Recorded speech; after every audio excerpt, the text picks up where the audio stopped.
जुग जुग जिया सुललनवा, अयोध्या के भाग जागल हो। कि राम जी होइए कुलवा के दीपकेवा, मनवा में आस लागल हो। आज के दिनेवा सुहावन, रतिया लुभावन हो। ललना अयोध्या में आइले खुशहाली से, सब कोई के भाग जागल हो। गोदिया में खेलेलन कौशल्या की, दशरथ के साथ रहे हो।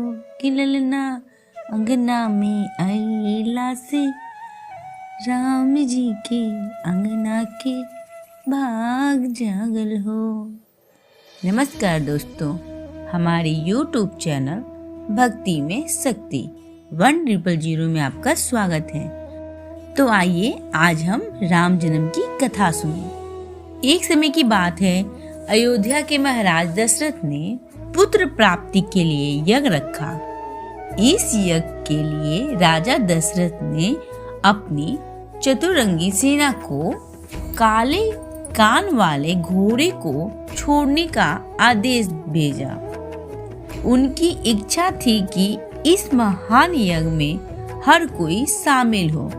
इसलिए राजा ने सभी ऋषि मुनियों, विद्वानों, पंडितों को आमंत्रण भेजा। निर्धारित दिन पर महाराज दशरथ को अपने दोस्त, गुरु वशिष्ठ ऋषि व अन्य विद्वानों के साथ यज्ञ मंडप में पहुंचे। इसके बाद विधिवत रूप से यज्ञ की शुरुआत हुई।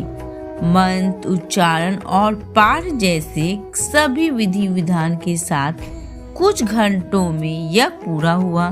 राजा दशरथ ने फिर सभी ब्राह्मणों को, विद्वानों को, अतिथियों को उपहार में धन और गाय आदि देकर आदर पूर्वक विदा किया। उस यज्ञ में प्रसाद के रूप में खीर बनी थी।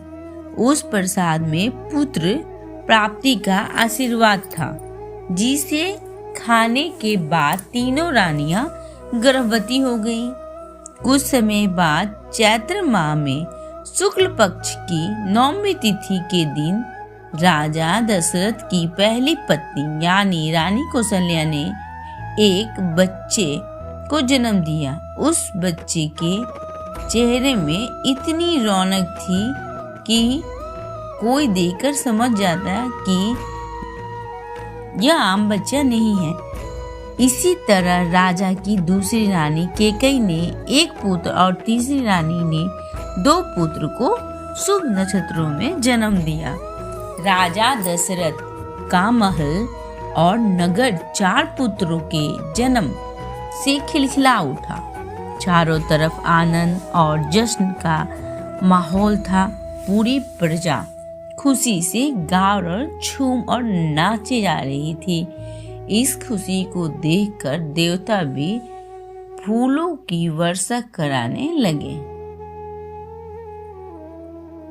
इस जश्न में शामिल होने के लिए कई ब्राह्मण भी पहुंचे और राजा दशरथ के बेटों को आशीर्वाद दिया।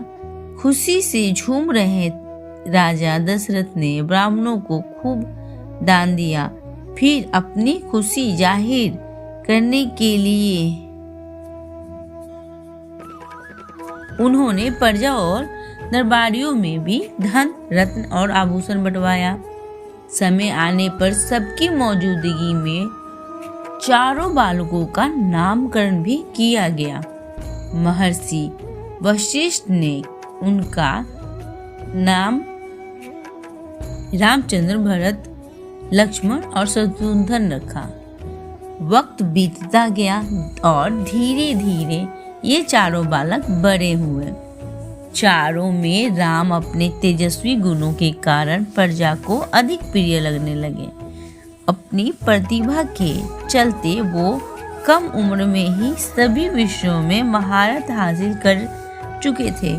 राम में सभी गुण थे, चाहे शस्त्र चलाने की बात हो या हाथी व घोड़े की सवारी। हर चीज में वे अव्वल थे। साथ ही वो माता पिता और गुरुओं का भी खूब सम्मान करते थे। उनके गुरुओं के कारण बाकी के 3 भाई भरत, लक्ष्मण और शत्रुघ्न भी उनसे काफी कुछ सीखते थे। लक्ष्मण और शत्रुघ्न भी उनसे काफी कुछ सीखते थे। जब भी महाराज अपने चारों पुत्रों को एक साथ देखते, उनका मन आनंद से भर उठता था। यह राम में मौजूद गुणों के कारण उन्हें श्री राम और भगवान राम तक कहा जाता है।